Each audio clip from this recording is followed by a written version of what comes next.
Film शुरू होती है और जाबाज पांच और ड्रैगन योद्धा को दिखाया जाता है, जहां मोटू ड्रैगन योद्धा को खाने में जाबाज पांच से शर्त जीत जाता है और गुरु शिफू के पास जाने के लिए निकल पड़ता है। वहां गुरु शिफू पो को एक अद्भुत कुंफू दिखाकर उसे बताते हैं कि इसके लिए तुम में अंदरूनी शांति का होना जरूरी है। इसे पाने के लिए योद्धा कई सालों तक तप करते हैं, तब जाकर इसे पाया जा सकता है। लेकिन तभी टाइग्रेस आकर पो को बताती है कि डकैतों ने संगीतकारों के गांव पर हमला कर दिया है और वहां डकैत भेड़िए गांव से सारी धातु की चीजें चोरी कर रहे होते हैं। पर अब घबराने वाली कोई बात नहीं, क्योंकि पो अपने साथियों के साथ वहां आ जाता है और उन सब भेड़ियों की बैंड बजाना शुरू कर देता है। वो सभी उनकी खूब पिटाई करते हैं, लेकिन तभी पो को एक निशान दिखता है जिससे उसे कुछ याद आता है और वो काफी परेशान हो जाता है। और दोस्तों, आपको बीच में इंटरप्ट करने के लिए मैं माफी चाहती हूँ, पर मैं इस मूवी का पार्ट 1 बना चुकी हूँ, जिसका लिंक मैंने ऊपर आई बटन पर दिया है। आप प्लीज जाकर देख लीजिएगा। पार्ट 1 देखने के बाद पार्ट 2 देखने का मजा 2 गुना हो जाएगा। तो चलिए आगे बढ़ते हैं। जिसके बाद वो सीधा अपने डैड के पास आ जाता है, जहां वो अपने डैड को बताता है कि थोड़ी देर पहले डाकुओं से लड़ते हुए मुझे एक झलक दिखाई दी, जिसमें मैंने मेरी माँ को और खुद को देखा। ये सुनकर डैड उससे कहते हैं कि तुम अडॉप्टेड हो। तो वो कहता है कि क्या डैड, आप मुझे बता सकते हो कि मैं यहाँ आया कहाँ से हूँ। तब पो के डैड उसे बताते हैं कि तुम मुझे इस टोकरी में मिले थे, तुमने मेरी सारी मूलियाँ खा ली थी।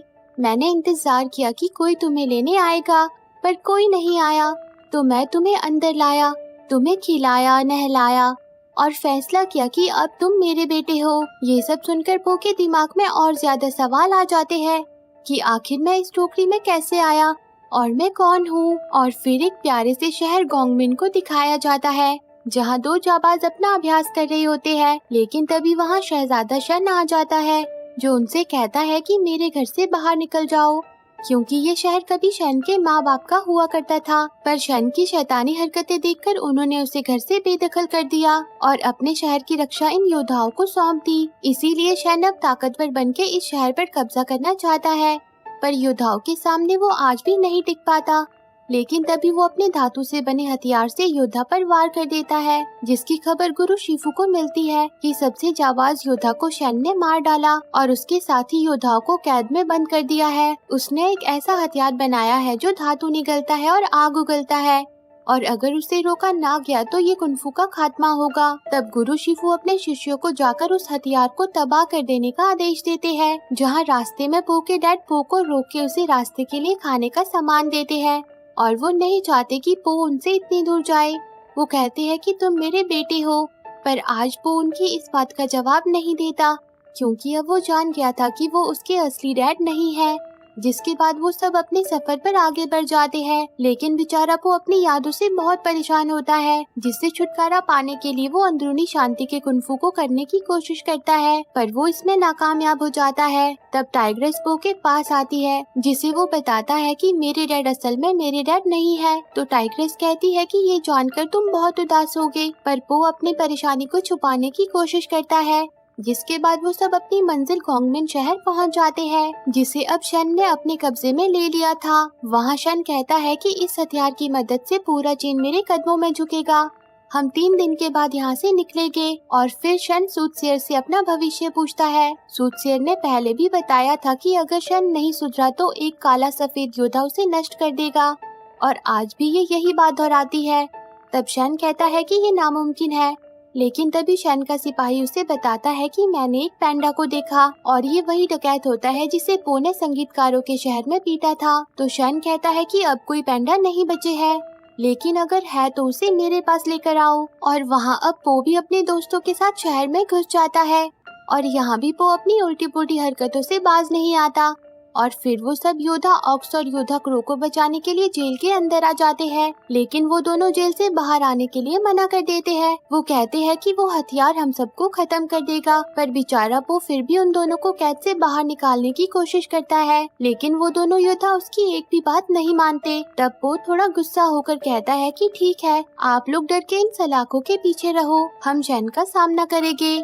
लेकिन तभी शन के सिपाही वहाँ आ जाते हैं, जिनकी पो के दोस्त बैंड बजा देते हैं।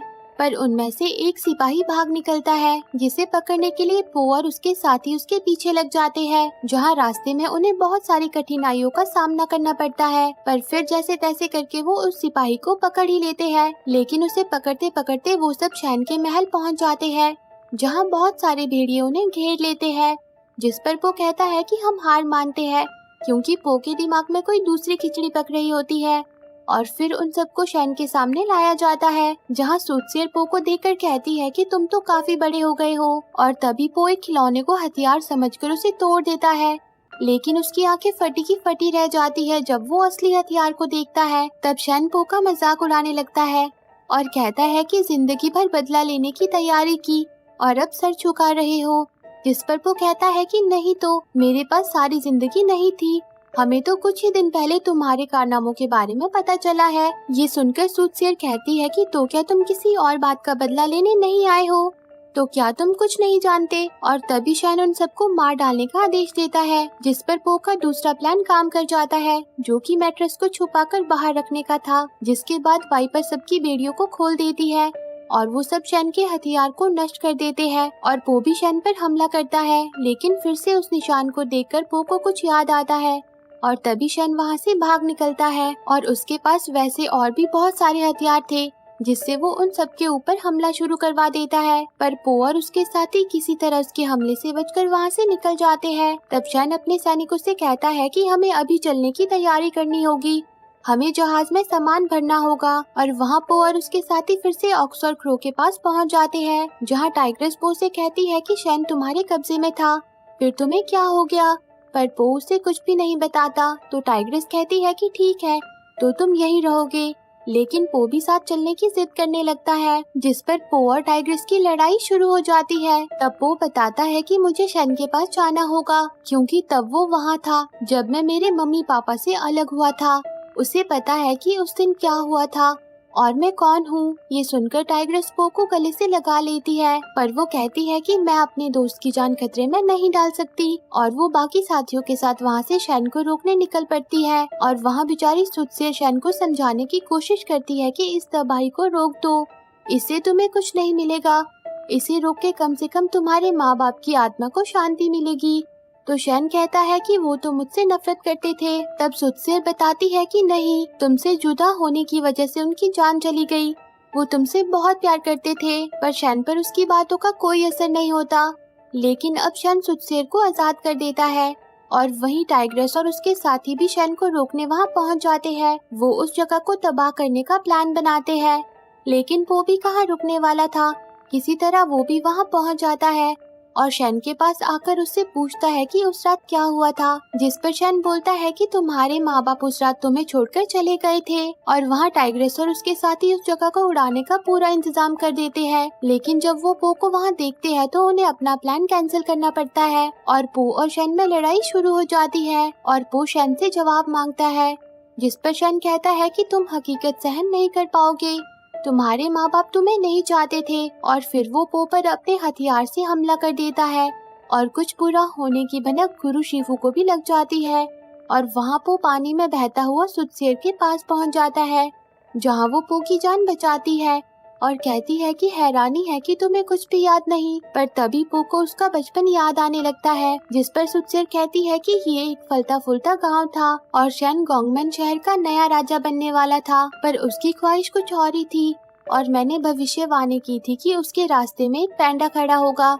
जिस पर पो को याद आता है कि शैन ने ही सबको मारने का आदेश दिया था, जिससे बचाने के लिए पापा ने माँ को मुझे ले जाने को कहा। और फिर पो गुरु शिफू के सिखाए शांति कुंफू को करता है, जिससे उसे सब याद आ जाता है कि कैसे माँ ने मुझे बचाने के लिए उस टोकरी में रख दिया था और ना चाहते हुए भी उन्हें मुझे छोड़कर जाना पड़ा। ये सब जानकर पो बहुत उदास हो जाता है, जिस पर सूटसेयर उसे समझाती है कि माना तुम्हारी कहानी शुरुआत में अच्छी नहीं थी, पर उससे तुम्हारा वजूद नहीं बनता, ये तो बाकी की कहानी तय करेगी कि तुम क्या बनना चाहते हो।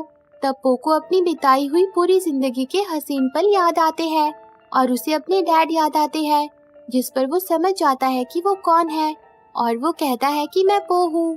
और वहाँ शैन ने पो के सभी साथियों को कैदी बनाया होता है और शैन उनसे कहता है कि बंदरगाह पहुँचने पर पूरा चीन मेरे कदमों में होगा और वो अपने सभी हथियारों को लेकर आगे बढ़ जाता है और अपने रास्ते में आई हर चीज को तबाह कर देता है। लेकिन तभी टाइग्रेस देखती है कि पो वापस आ गया है और अब वो काफी गुस्से में होता है और वो जल्दी से आकर अपने साथियों को आजाद करा देता है, जिसके बाद वो सब मिलकर सिपाहियों की बैंड बजा देते हैं। और अब योद्धा ऑक्स और योद्धा क्रो भी उनकी मदद के लिए पहुंच जाते हैं, क्योंकि गुरु शिफू को वो ना नहीं कर पाए। लेकिन अब शन उन सब पे हमला कर देता है, जिसमें टाइग्रेस पो की जान बचा लेती है और धमाके की वजह से सब पानी में पहुंच जाते हैं।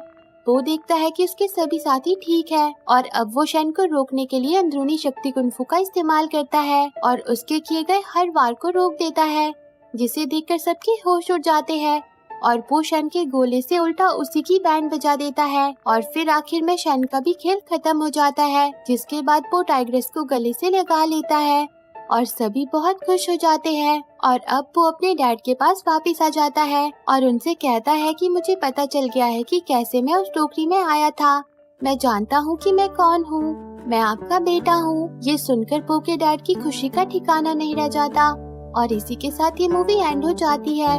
तो दोस्तों, आपको ये मूवी कैसी लगी कमेंट करके जरूर बताना और रोज ऐसी ही प्यारी प्यारी मूवी देखने के लिए मेरे चैनल को जरूर सब्सक्राइब करना। जी हाँ, सही सुना, मैं आपके लिए रोज एक प्यारी सी मूवी लेकर आऊंगी ताकि मेरे दोस्तों के साथ प्यार बना रहे। Thanks for watching.